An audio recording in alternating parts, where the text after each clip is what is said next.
kepada pembicara kita ketiga, yaitu Bapak Dr. Muhammad Yusuf Arnold, STMM dari Universitas 45 Surabaya. Bapak Arnold sudah bergabung dengan kita ya. Ya, selamat siang. Assalamualaikum, Ya. Bu Elo. Waalaikumsalam, Pak Yusuf. Ya. Oke, suaranya juga sudah kedengaran. Ya. Monggo Bapak silahkan untuk memaparkan materinya untuk siang hari ini. Aku dipersilakan. Baik, terima kasih. Assalamualaikum warahmatullahi wabarakatuh. Waalaikumsalam. Pertama-tama saya ucapkan terima kasih kepada panitia ya, Universitas Narutama telah memberikan kesempatan untuk sebagai narasumber dalam acara seminar ini, dan alhamdulillah kita semua sehat hari ini.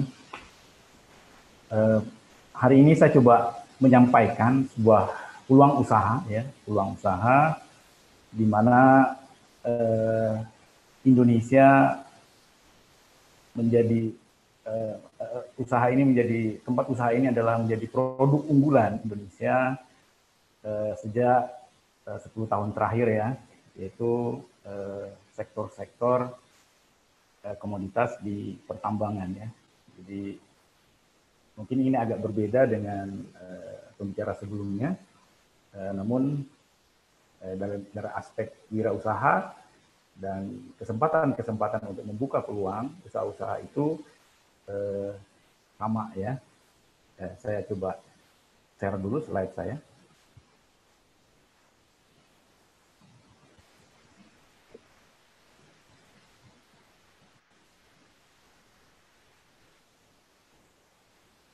Ya, jadi hari ini saya coba menyampaikan peluang-peluang usaha di jasa, peluang-peluang usaha jasa di sektor pertambangan. Salah satunya adalah usaha jasa pemeriksaan dan kita paham bahwa sektor pertambangan banyak sekali peluang usaha di sana, banyak sekali. Baik itu usaha jasa, usaha inti ya. Usaha intinya adalah pertambangan dan eksplorasi. Kemudian usaha jasanya banyak, ada transportasi, ada persewaan begitu, rental, kemudian support jasa yang lain. Ya, banyak sekali. Bahkan bisa jadi dalam satu perusahaan itu bisa sampai ada ribuan kontraktor yang dia kelola ya, untuk menyupport, untuk mendukung usaha-usaha di pertambangan ya. Usaha di pertambangan, entah itu di mineral, entah itu di batu bara, entah itu di migas. Nah, hari ini saya ingin memaparkan usaha-usaha yang ada di pertambangan mineral dan batu bara. Nah, ini adalah perusahaan-perusahaan tambang yang ada di Indonesia ya. Mungkin kita sudah kenal ini, teman-teman mahasiswa dan bapak-bapak sekalian. Di sini ada PT Freeport Indonesia, ya. Ini sudah menjadi, Indonesia menjadi saham terbesar ya sekarang. Sudah menjadi istilahnya ya BUMN lah ya, tanda petik. Kemudian ada J Resources ya, ini semua tambang-tambang mineral ya yang ada di Indonesia. Aman Mineral, Agricultural Resources ya. Ini semua adalah tambang mineral. Mineral itu ada tembaga, ada perak ya, ada emas gitu. Kemudian PT Adaro juga yang ada di Kalimantan ya, Ideco, Kaltim Primakul, dan Brupul ya. Tentu banyak lagi perusahaan-perusahaan tambang yang ada ya. Di sini saya coba tampilkan yang besar-besar saja dulu, yang berskala internasional tentunya. Nah, Adaro, Ideco, KPC ini adalah Brupul adalah perusahaan-perusahaan tambang batu bara. Jadi kita banyak sekali tambang-tambang di Indonesia, dan salah satunya adalah batu bara ya. Kita kaya sekali dengan sumber-sumber daya alam yang seperti ini. Nah, tentu kita menjadi tantangan kita sebagai putra-putri di Indonesia gitu ya, putra-putri bangsa untuk bisa memberikan manfaat kepada kita semuanya, baik itu dari aspek usaha, ekonomi, dan sosial ya. Nah, kita melihat bahwa hari ini kita bicara wirausaha, tentu ini adalah peluang yang harus kita tangkap. harus kita tangkap. Kalau tidak, maka ya jangan salahkan kemudian para pihak asing yang akan datang ke sini, ya, seperti berabad-abad sebelumnya, ya, bangsa-bangsa Eropa datang untuk mengeksploitasi sumber daya alam kita, ya, yang sebelumnya ada komoditas pertanian seperti pala, teh, kemudian berubah sekarang menjadi komoditas sumber daya alam gitu. Nah, saya kira itu yang menjadi dasar kita kenapa akhirnya bahwa di perusahaan itu tambang-tambang ini juga ada sektor-sektor yang bisa dijadikan ladang-ladang usaha gitu. Itu bisa mensejahterakan kita semua. Nah, tentu juga teman-teman mahasiswa ya bisa membuka wawasan, bisa membuka pemikiran bahwa di sana itu ada suatu yang harus yang bisa kita ambil perannya gitu ya untuk dijadikan ladang usaha itu tadi. Nah, apa saja latar belakangnya? Saya ambil contoh saja salah satu usaha jasa ya. Usaha jasa yang ada di sektor pertambangan yang ya menurut saya ini cukup kuat ya, cukup dibutuhkan di sana. Karena kita tahu bahwa perusahaan-perusahaan itu sangat berorientasi, sangat memperhatikan adalah aspek-aspek keselamatan kerjanya.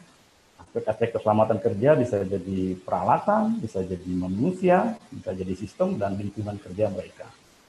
Nah, kita bicara hari ini adalah peluang usaha di bagaimana peralatan-peralatan itu tetap aman, tetap bisa handal ya untuk digunakan ya, karena salah satu bentuk daripada tujuan daripada perusahaan itu adalah menciptakan kerja yang aman sehingga produksi mereka bisa meningkat dan memberikan kesejahteraan kepada masyarakat tentunya dan pemilik-pemilik perusahaan itu.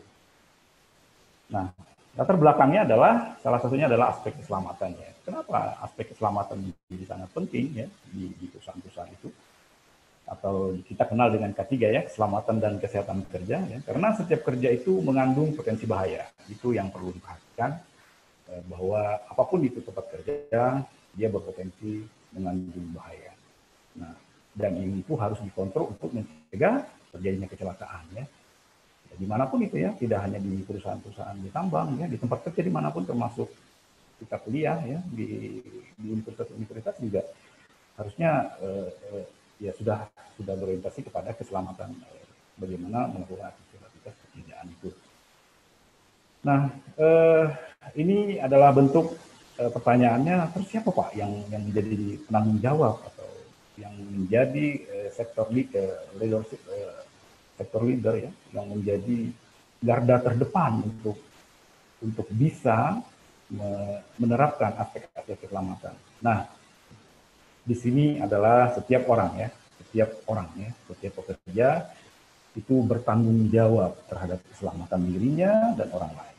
Kita tidak boleh menjadi selamat sendiri di dalam bekerja, tapi kita juga memperhatikan pekerjaan orang lain. Bisa jadi kalau contoh kecil saja, barangkali ada peralatan yang rusak ya, kita segera melaporkan pada yang bertanggung jawab untuk segera diperbaiki atau dihentikan operasi dari peralatan tersebut, sehingga orang lain nanti yang akan melakukan pekerjaan dengan alat tersebut menjadi lebih aman ya. Jadi dia tidak menggunakan peralatan yang dalam kondisi rusak dan berpotensi pada akhirnya nanti menciptakan kecelakaan kerja ya. Nah, itu yang pertama ya. Coba kita lihat statistik kecelakaan di tambang itu seperti apa ya. Kita juga harus mengamati ini bahwa kenapa kok jadi penting begitu? Kenapa ada apa? Nah, berdasarkan statistik ya, kecelakaan tambang tahun 2012 sampai 2019 bahwa setiap tahun angka kecelakaan itu masih tinggi rupanya. Ya, kita lihat masih saja.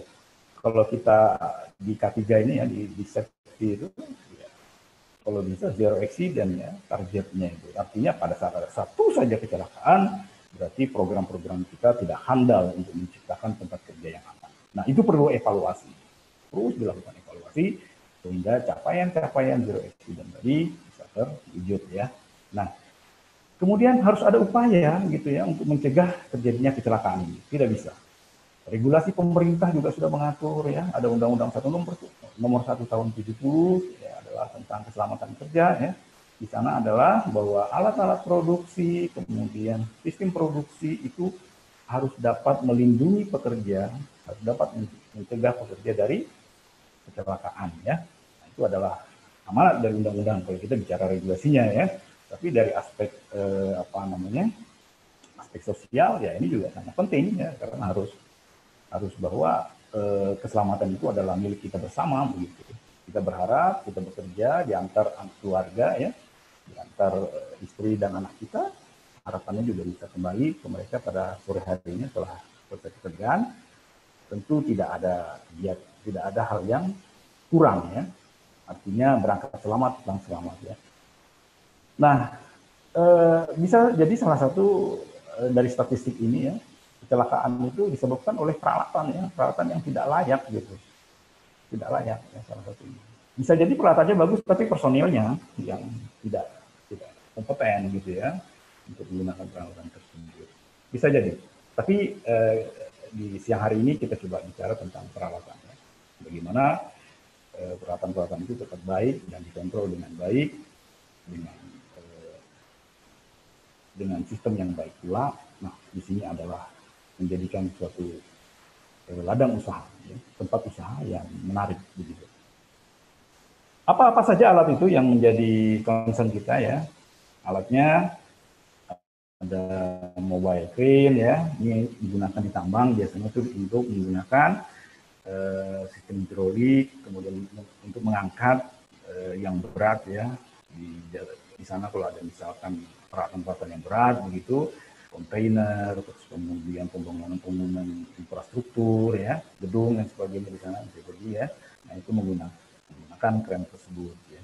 Terus kemudian ada forklift ya. Forklift ini juga sama, adalah untuk membawa dan memindahkan peralatan material-material dan bahan yang berat ya. Kita tahu bahwa di pertambangan itu yang ditangani itu adalah yang berat-berat ya. Kapasitas bisa sampai 1 ton, 2 ton, bahkan sampai 100 ton gitu ya. Bisa jadi ya. Sampai segitunya. Kemudian ada risk taker. Ini saya ambil contoh-contoh saja. Ini adalah alat-alat yang harus dilakukan pemeriksaan dan pengujian ya. Ada risk taker ya, ini digunakan untuk memindah kontainer, biasanya ada di pelabuhan-pelabuhan ya. Atau di tambang itu untuk melayani transportasi logistik mereka. Ya. Logistik maupun peralatan-peralatan yang akan digunakan di operasi tambang. Ada eskavator ya, eskavator ini juga mengandung potensi bahaya ya. Kalau misalkan kita tidak kontrol apakah dalam kondisi tetap baik atau tidak, itu berpotensi untuk mencederai atau bisa melukai orang lain, bahkan mungkin alatnya sendiri yang jatuh kemudian operatornya juga ikut jatuh. Nah itu juga tidak diharapkan ya.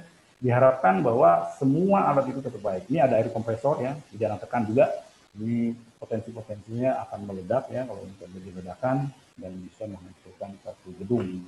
Misalnya tekanannya juga bisa, kalau itu terkontrol tekanannya akan tetap baik dan bisa digunakan. Biasanya ini digunakan untuk operasi-operasi peralatan-peralatan yang menggunakan tenaga pneumatik ya, membuka pintu, menggunakan peralatan-peralatan kunci-kunci yang digunakan dengan tekanan-tekanan udara.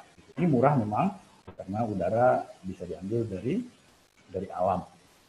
Sehingga peralatan itu dibanding kalau itu menggunakan listrik ya, kemudian menggunakan tenaga yang lainnya. Kemudian ada generator station. Nah ini karena di sana itu terbatas, biasanya ada area tambang itu terbatas, dia berada di daerah yang tertutup lah begitu ya, di tengah hutan begitu.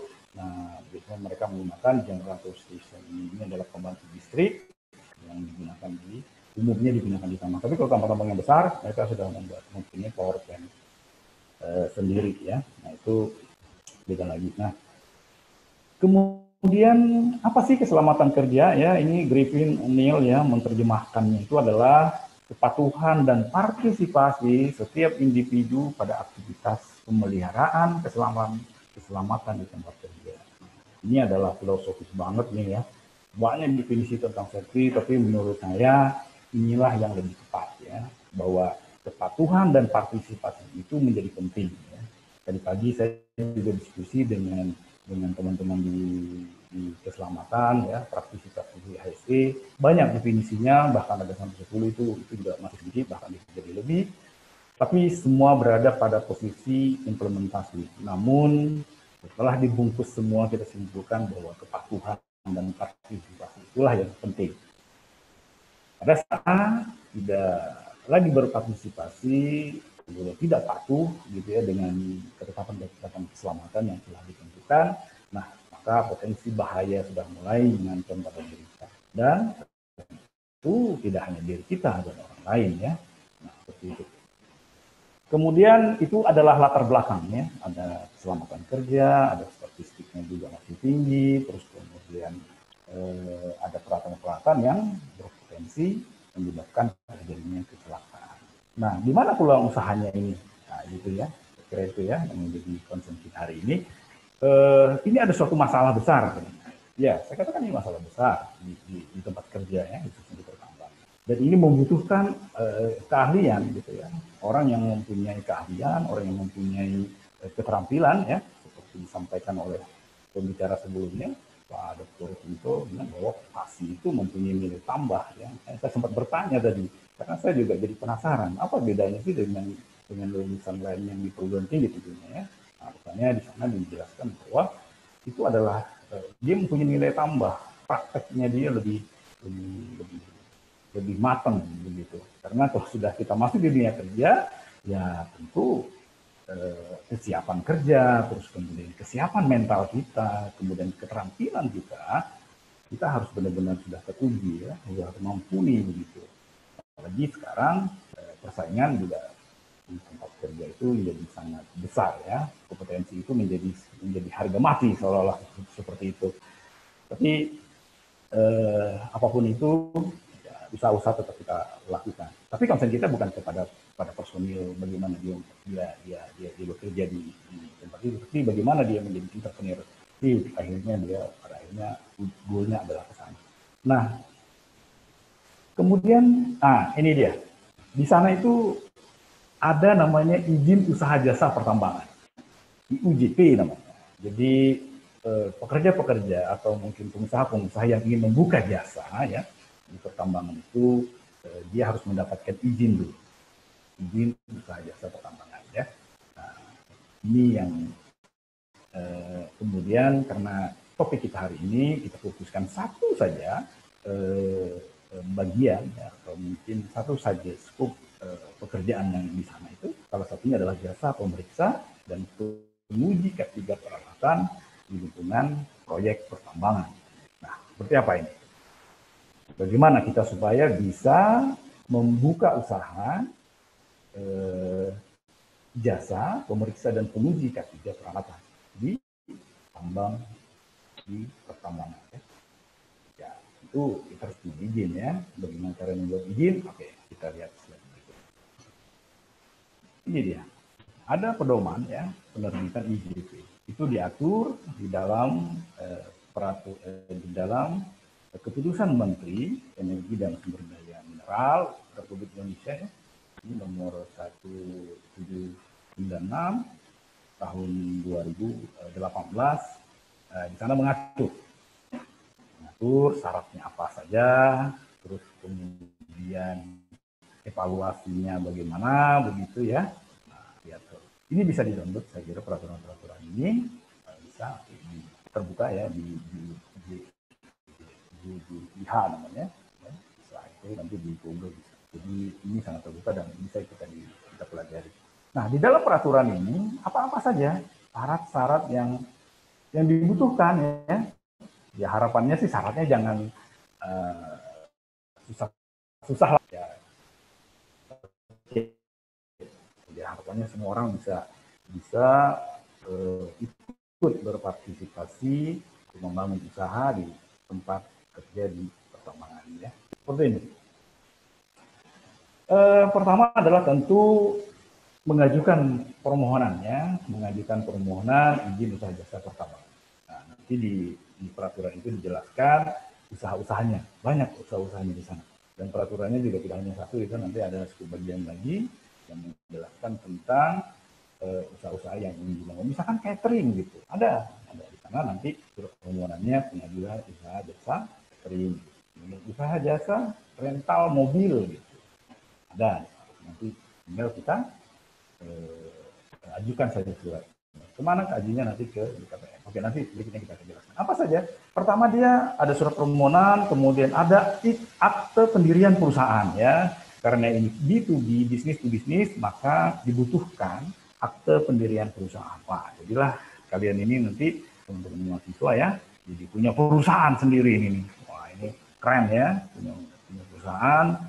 Kemudian itu juga dengan jabatan-jabatan yang tentu pada level-level tertinggi lah ya. Kemudian dia mendapatkan pengesahan ya, ini akte notaris lah, begitu. Kemudian dapat pengesahan dari instansi yang berwenang, artinya mendapat pengesahan dari Kementerian Hukum dan Kemenkumham ya, itu disahkan di sana. Nah sekarang ini saya kira sudah dengan adanya digitalisasi ya, semua itu sistemnya sudah online dan sangat mudah ya. Pemerintah sangat membuka ruang dengan memfasilitasi semudah-mudahnya orang untuk bisa berusaha ya. Sekarang sudah namanya OSS itu ya, Online Submission itu kita cukup ini saja dan tidak bisa mendaftarkan izin usaha kita begitu. Nah terus kemudian ada daftar susunan ya. Ini sesuai yang ada di dalam peraturan ya, yang saya coba kutip ya. Daftar susunannya nanti dibuatkan tabel saja begitu. Ada direksi itu ada direktur, ada ininya ya, ada kemudian susunan komisarisnya lengkap dengan identitas dan NPWP-nya. Ya. Kira kalau identitas KTP ini itu sudah NPWP juga. Saya kira pasti sudah dimiliki gitu.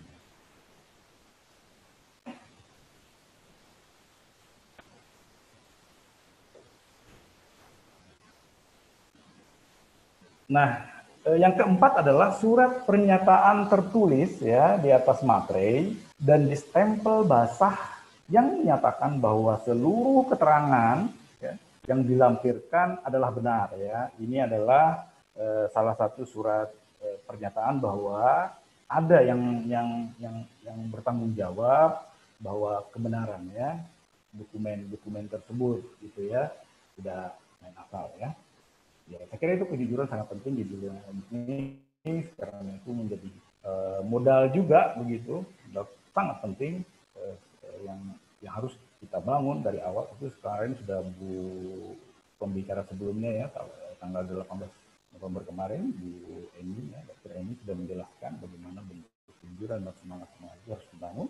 Nah, seperti ini surat pernyataan tertulis harus ada ya. Kemudian surat keterangan domisili ya, kantornya ada nih, harus jelas nih kantornya di mana gitu ya. Oh di jalan mana, kemudian nanti surat domisili ini biasanya dijelaskan lewat surat keterangan dari pemerintah setempat ya, ada kantor kelurahan ya, dari lurah, dari itu ya, bisa begitu, dari kelurahan biasanya menjelaskan bahwa ada surat domisilinya, bahwa perusahaan itu benar bahwa berdomisili di tempat di daerah mereka begitu di kelurahan A. Kemudian salinan seluruh dokumen dalam bentuk data digital. Ya, kembali lagi tadi bahwa sekarang sudah bentuknya semua digital. Ya. Terakhir saya update informasi, mungkin sudah mulai mensubmit dokumen-dokumen itu sudah mulai dari semua online ya sekarang.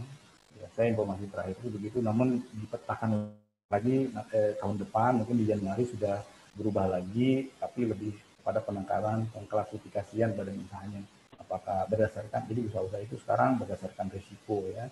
Jadi apakah dia risiko rendah, risiko menengah tinggi atau menengah rendah. Ini adalah untuk mengklasifikasi supaya bisa menjustifikasi, bisa melihat bahwa usaha-usaha itu mengandung risiko. Tentu syarat yang harus dibangun pun juga harus berorientasi kepada penanganan risiko tadi.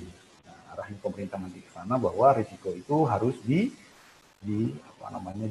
dibatasi, harus dikurangi sehingga pada saat pelaksanaan nanti itu sudah baik dan sudah terkendali ya, seperti yang kita sampaikan bahwa keselamatan kerja itu menjadi penting untuk mengontrol semua bahaya yang terdapat di tempat kerja. Nah, eh, persyaratan teknis, ya, persyaratan teknis. Di sana nanti ada nama tenaga ahlinya, ya, tenaga ahlinya harus jelas ya keahliannya, ya. Nah, ini biasanya bisa dibangun lewat pendidikan vokasi tadi. Tapi bukan berarti kemudian dari universitas atau dari yang selain vokasi begitu tidak. Ini tidak ya. Itu tenaga-tenaga ahli ini bisa dibangun dengan salah satunya adalah lewat pendidikan vokasi ya. Kalau tadi Dr. Kunto Lo gitu menjelaskan bagaimana membangun sebuah manusia-manusia yang punya keahlian. Nah, hari ini kita sampaikan bagaimana mereka melakukan pekerjaannya dia di industri ya, terutama di sektor pertambangan. Saya kira ini saling melengkapi saja. Nah, betapa pentingnya yang namanya keahlian itu. Kemudian latar belakang, baik ya, ini sangat penting. Semua orang itu harus mempunyai fokus ya, harus punya keahlian dan itu harus terbangun. Harapannya adalah lewat pendidikan yang baik ya, lewat vokasi, lewat perguruan tinggi yang lain. Itu harus jelas ya. Kemudian pengalaman ya, keterampilan mental ya, seperti yang dibangun oleh Dr. Anton tadi ya, pola pikir itu semua menjadi satu. Itu bentuk dari latar belakang. Itu membentuk latar belakang. Ini penting. Bahkan ya, kalau kita baca biografinya orang-orang sukses ya, seperti Sandiaga Uno ya, pernah saya baca buku beliau itu, ya beliau juga ada mentornya begitu sebelum beliau terjun ke dunia bisnis dan investasi. Nah itu mentor itu penting ya untuk memberikan mental, memberikan pengetahuan, memberikan keterampilan kepada kita untuk bisa nantinya sebagai penerus daripada usaha-usaha itu. Itu penting. Makanya saya berharap dari teman-teman mahasiswa sekarang nih yang masih istilahnya belum masuk ya barangkali begitu atau akan masuk ya, bangunlah latar belakang kalian sesuai dengan disiplin ilmu, sesuai dengan bakat, sesuai dengan kemauan, sesuai dengan keinginan ya, apapun itu ya. Latar belakang itu menurut saya sangat penting ya. Seperti ya mohon maaf kalau saya di latar belakang ini di pekerjaan ini sudah, kalau Pak Guntur tadi bilang bahwa saya adalah praktisi yang jadi dosen ya, saya di industri pertambangan dan industri yang lain ini bekerja 15 tahun, kemudian baru 5 tahun terakhir saya ada di kampus dan dunia praktisi saya combine jadi satu. Dan mohon maaf Pak Yusuf, 2 menit lagi ya. Oh baik ya. Ya baik Bapak. Saya kira sertifikat keahlian juga penting ya, harus disertakan, kemudian ada ijazah ya, itu semua dilihat, jangan sampai ijazah gitu menjadi suatu hal yang tidak penting. Itu sangat penting saya katakan di sini, jangan sampai ijazah Anda hilang begitu, apalagi rusak ya, pelihara dengan baik karena itu adalah bagian penting daripada perjalanan daripada bukti konkret dari latar belakang keahlian Anda nantinya. Oke, ada kurikulum ya, kemudian ada surat pernyataan tenaga ahli. Ini penting menyatakan bahwa dia adalah ahli dalam di perusahaan tersebut. Ini contoh ya. Ini adalah contoh salah satu sertifikat dan kompetensi ya. Ini kompetensi saya yang ada ini. Baik. Kemudian setelah itu dokumen-dokumen yang dikumpulkan semua, maka akan dilakukan evaluasi ya, akan diserahkan ke badan koordinasi penanaman modal. Kemudian diolah, dievaluasi, dikunjungi kantornya, dievaluasi, dilihat, dan setelah dipandang cukup, gitu, maka izin usaha pertambangan akan diterbitkan. Ya. Nah, ruang lingkupnya apa saja nih? Di ruang pemeriksaan dan pengujian apabila kita sudah mendapatkan izin usaha pertambangan, bidang keselamatan kerja, sub bidang adalah riksa uji. Ya, ini ada 3 ya. Kemudiannya ada pemeriksaan visual, demonstrasi tes, ya, pengukuran dimensi, ya. Nah ini adalah skop bagiannya. Kemudian peralatan-peralatan itu kita uji, ya. Kemudian uji dinamis, kita uji tentang terkait dengan keselamatan safety devices-nya. Ada rekomendasi berita acara dan pelaporan. Nah ini penting. Semua pekerjaan itu harus dilaporkan dan dibentuk dalam berita acara. Ya. Nah saya kira itu. Ada satu hal yang sangat penting bahwa usaha jasa pemeriksa dan pengujian ini masih sangat sedikit di Indonesia. Saya kira saya melihat memetakan sendiri ini jumlahnya tidak lebih dari 20 perusahaan, sementara perusahaan yang kita layani begitu banyak, jumlah alatnya lebih daripada ribuan bahkan 10.000 di Indonesia. dan itu perlu ditangani dengan baik. Ya, ini adalah dengan perusahaan 20 ini saya kira masih sangat sedikit ya dibanding dengan jumlah perusahaan dan alat yang akan diperiksa dan dipastikan bahwa itu dalam kondisi baik. Nah, artinya bahwa peluang-peluang ini masih sangat terbuka ya. Saya sangat terbuka. Ya, saya kira itu yang bisa saya sampaikan. Terima kasih ya atas perhatiannya. Saya kembalikan kepada Bu Elo ya. Ya. Silakan. Oke. Terima kasih. Terima kasih banyak Bapak Yusuf atas sharingnya untuk siang hari ini, sangat bermanfaat ya.